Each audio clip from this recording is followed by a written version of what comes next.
not slept well for about, the first time the RootsTech made me not sleep well was about 6 months ago when I was trying to get registration going. And then about 6 weeks ago, I stopped sleeping. Last night at midnight, when I finally hit the bed, I actually fell asleep instantly. It was the best. And then I was back up at 5. It's cool. I'm boring. What would you like me to tell you? And I don't know, I just kind of go off. So I sometimes say things I shouldn't. So, ask questions. You never know what you're going to get. So what's the whole process? How long does this take? Are you already planning next year, the year after? I'm behind for 2024. Honestly, I feel behind for 2024. It's at least an 18-month process, depending on what's going on. Since we already have the Salt Palace, we know that it's going to be here. If you're going from place to place, you need 5 years to be out looking. But since we're here at the Salt Palace in 24, I'm at least, I know that part. So that's our official notification. There will be a 2024 Salt Lake Palace. February 29th. Yeah, I'm just remembering. I don't know if I was supposed to say it, but yes, we will be here in 2024. How's that? Yeah, good. Starting on Leap Day. So that'll make sure Jen gets here when you're. Isn't Leap Day going to be fun? Leap Day with RootsTech starting on Leap Day. I don't know what we're going to do with that, but everything might be green. Who knows? I'm excited. What are you most proud of with the planning of RootsTech for this year? You know what? To do the 2 events, and they're not 2 events, RootsTech is 1 event. It is an online event, and here in Salt Lake, that is kind of the I don't know what the right word is. It's the fun part, the exciting part.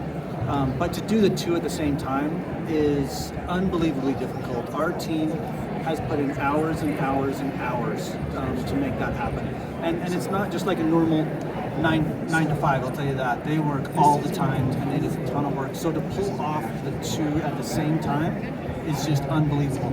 And then every day, the first day when I open up the doors like we just did, it's like I have a hard time not crying. Because you work 362 days a year for 3 days. And when that door opens and you see a line of people, oh my goodness, there's nothing better in the world. How large is your team that helps you? So I think we're around 10. There's 10 full-time, and we have a couple of interns too. Wow. Yay! And this is Jen Ellen. She loves hugs. No. Not a hugger. What, are we using a microphone? Yeah. This is fancy. We're going to be close. Okay, sorry, I interrupted you. What were we talking about? Team. Oh, the team, yeah. There's about 10 of us. Yep. Around 10 of us. With interns. With interns. And they work like crazy. A lot of stress. There have been tears, maybe from me too, just putting it together. It's a long, hard process. But you know what? You get here, and I see the people, and they're so excited. People I haven't seen in 3-4 years. I've been having so much fun. There's a community here, and they love each other, and to see them all again has just been tingly exciting. Yeah. So what's the most difficult thing about setting up the RootsTech? Everything. The little tiny details. So I keep saying the last couple of days, it's like I have been working on this for all year long. How can there still be so many little tiny details? And then you miss one and you're kicking yourself and you're just like, it's just, there is so much. There's just so much. It's the details, the small things. Yeah. I would say it's planning for everything to go wrong and then knowing when you make that plan it's going to go wrong anyway, and so being able to pivot and make those decisions in the moment. The hardest part of setting up though physically, well, it's probably the expo hall. It's the biggest, has the most pieces to it, and there's so many people involved. I mean, so many little tiny companies, so many big companies. There's just so much. Yeah, there are a lot of people here before a lot of people come. You're here. Sorry, we were in a rehearsal. You guys better be going to General Session 1. Jordan is incredible. We just rehearsed it. Yeah, I was crying. Yep, because guess what I always do when the first one makes it to the stage? It's just like, opened the door. I was like, oh my God, we made it, we arrived. I was falling, and then she started singing, and I was like, I was a hot mess. So here I am now. Hi.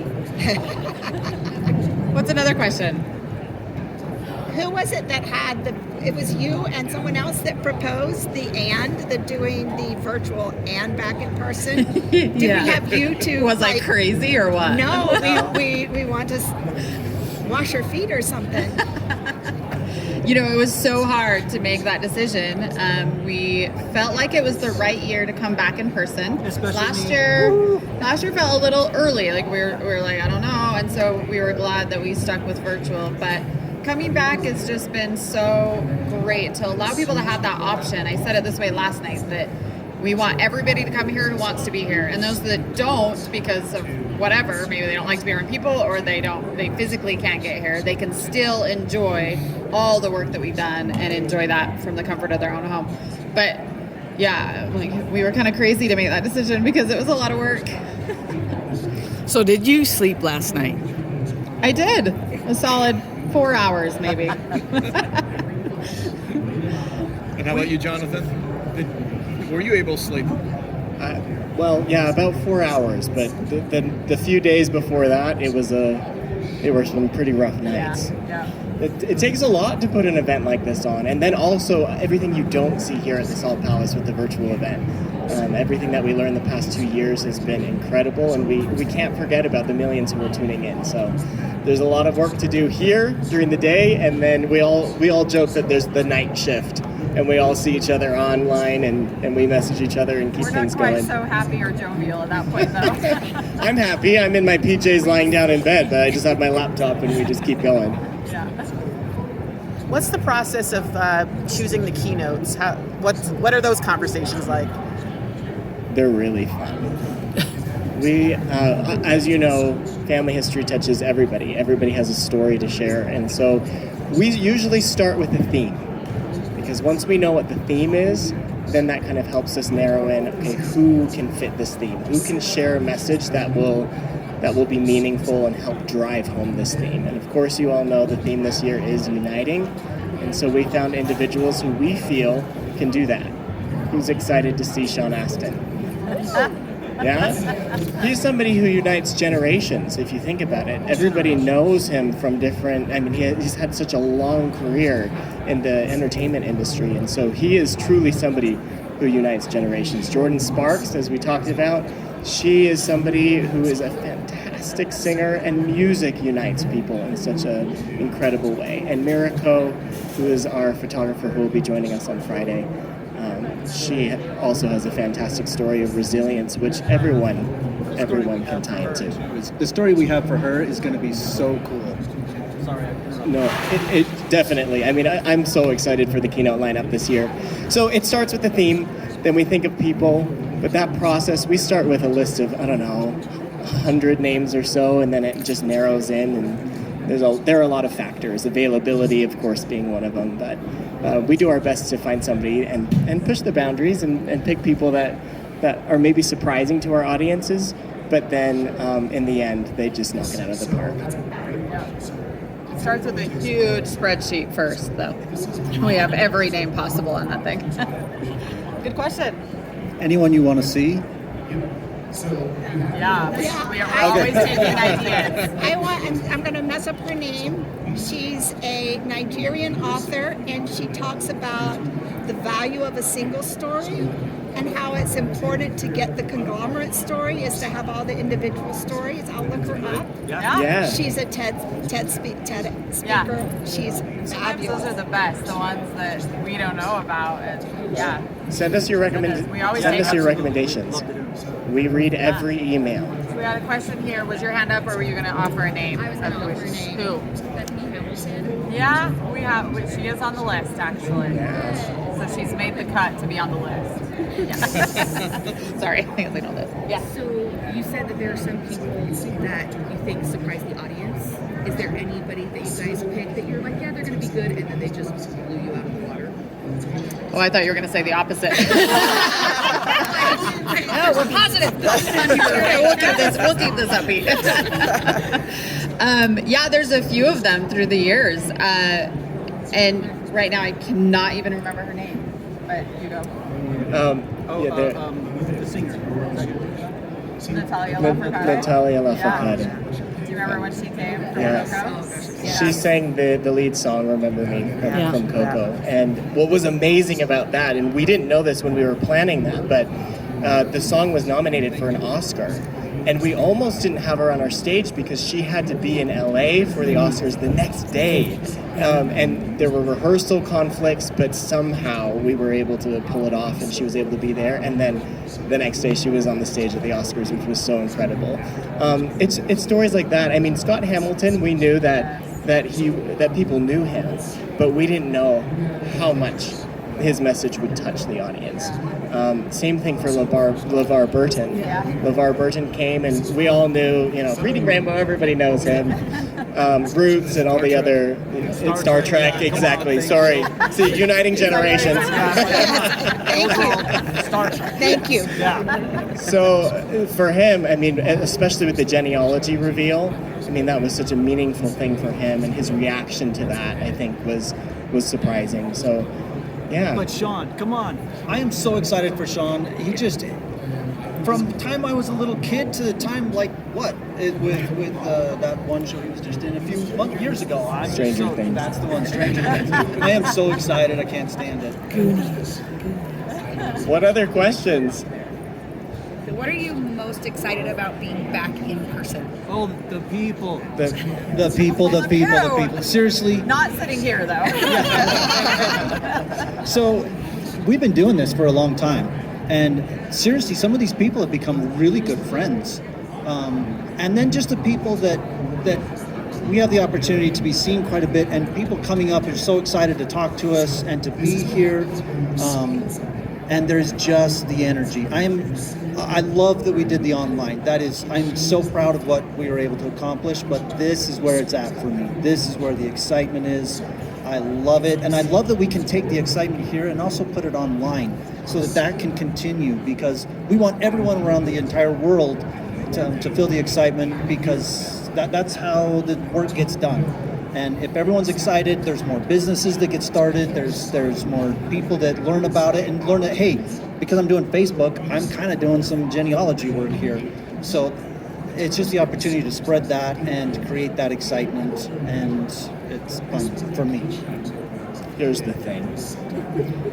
We are a fun group, and we have a lot of fun planning this event, but we take that responsibility of putting this event together seriously, because it boils down to two things: people and purpose. And you all understand that purpose. Uniting families is at its core, helping people connect to their past and how that benefits them now and the future. We know the impact that this content can have, and the learning. It all comes down to learning, seeing the newest innovations and how it all contributes to that purpose. But it all comes down to the individuals who are touched by that, who leave the conference feeling empowered to know how to make the next step to further connect to those who came before and help them understand who they are. So it's all about the people and the individuals and that purpose that we get to tie them into. The last 2 years felt lonely. Like, we knew you were out there, but it was so sad. That was kind of what my question is, because when you're here, you feel the energy. Yeah. You reach out to a lot more people virtually, but I feel like the touching is a lot deeper. Oh, yeah. In person. So when everything is virtual, how do you know that the energy is spreading? Well, that was the hardest part for the last 2 years, and that's why we ultimately pitched the idea to do a hybrid event with both, so that we could bring the energy of what we're doing here a little bit better into the virtual side. So they will get glimpses into what you are all doing and seeing and experiencing here that will just help elevate that energy. So that's why, in the end, it was so exciting to do that. We knew not everybody would come back, but we're hoping, again, that there'll be so much excitement online that they'll see all of you engaging and think, I want to be there next year. So that's the goal. That's the hope. Yeah, good question. So what are the numbers? 6 million. We Good number. It might be. In this We hall. don't know. Yeah. So we're expecting 20,000 people here this week. Yeah. And how many online? So as of yesterday, it was over 700,000 who had registered, but we anticipate a few million. Last year we had 3 million, so we're honestly anticipating those very similar numbers again. It might be bigger. We're not sure yet. So how does that 20,000 break up?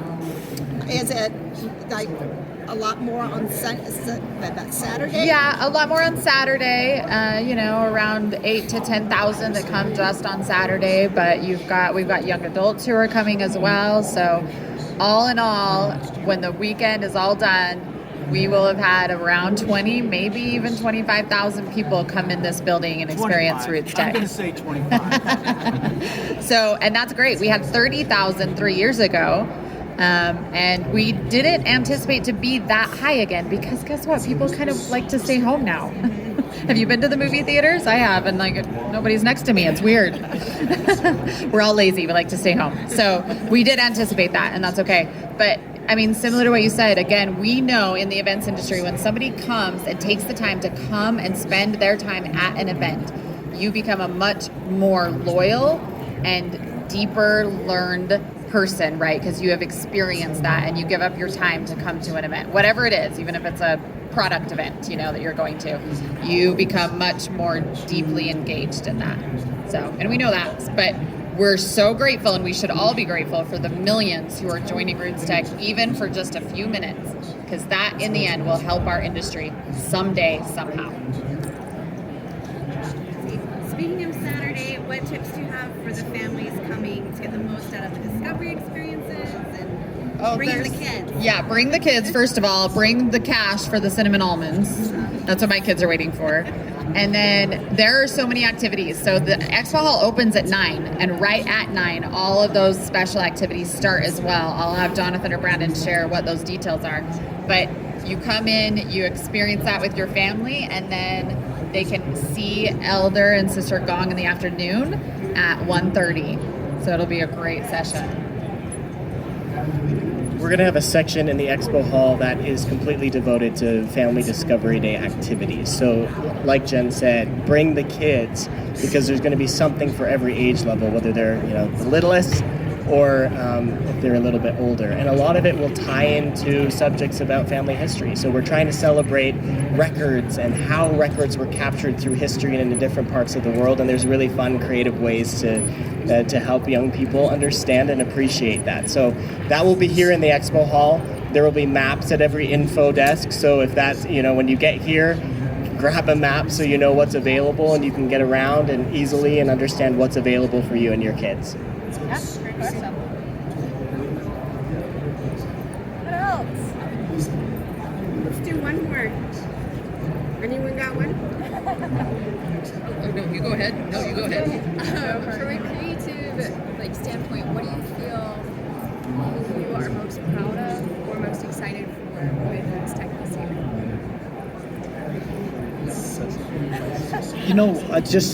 I think each of us have different creativity and different ways we do things. This year, so one of my team members came up and said, we want to do a park. When you enter into the expo hall, we want it to feel welcoming and fun and festive. I don't know if you guys saw the band that was there. They were just spot on perfect. You walked in, there's this bluegrass band. I was just excited. And it feels comforting. Even my sponsors around, they're like, Brandon, we love this. This is so... as soon as I saw the concept, I was like, that is spot on, perfect. And that's one thing I'm excited for this year. Coming back in person after 3 years, holy cow, 3 years. We knew that we wanted to have a big impact. And so you'll see the branding is completely different. It's elevated. We've got a new theme, uniting. But I think what I'm most proud of is, we spend months in a room together or in our own homes on a virtual call, coming up with ideas of ways to tie into the purpose, to help the individuals and the people, and then those ideas come to life. I mean, it's an incredible process, planning and being creative together as a group, and every voice matters, including every email that we're sent from attendees. When they send us something, we read every single email. and we take into consideration every single perspective to make this a better event. Not just for those who come here at the Salt Palace, but those who will be joining globally this year will have a very different experience from what we've offered in the past few years. There's a localized experience for each language that we offer, which is incredible. Now, it's a lot of work, but at the end of the day, when it comes down to the people and the purpose, I think we've done everything we can this year to improve that experience, and I'm excited for the years to come too, because this is going to be a fantastic year. We know that we can learn and do better and better meet the needs of our audience and this industry, and that will always be a goal of the three of us and the teams that we manage. So with Family Search, about a third of our employees have never been to an in-person RootsTech. And last night we learned that about a third have never been to an event. So I anticipate about a third of people here walking around you have never been here and experienced this. So I'm just excited to bring that all together for all of you who have been here, seasoned, to help elevate and bring that energy to those people who are joining for the first time. And just so grateful for this team. So that stat is true with our team. There's really only 5 of us who have ever been to an in-person event. So we have so many people that are learning so much this week.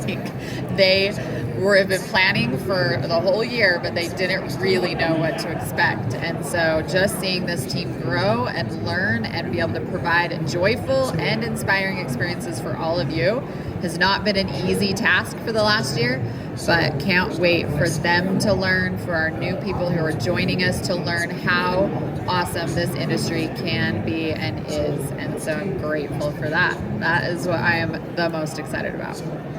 You guys, this has been so fun. Thank you. Thanks, Amy.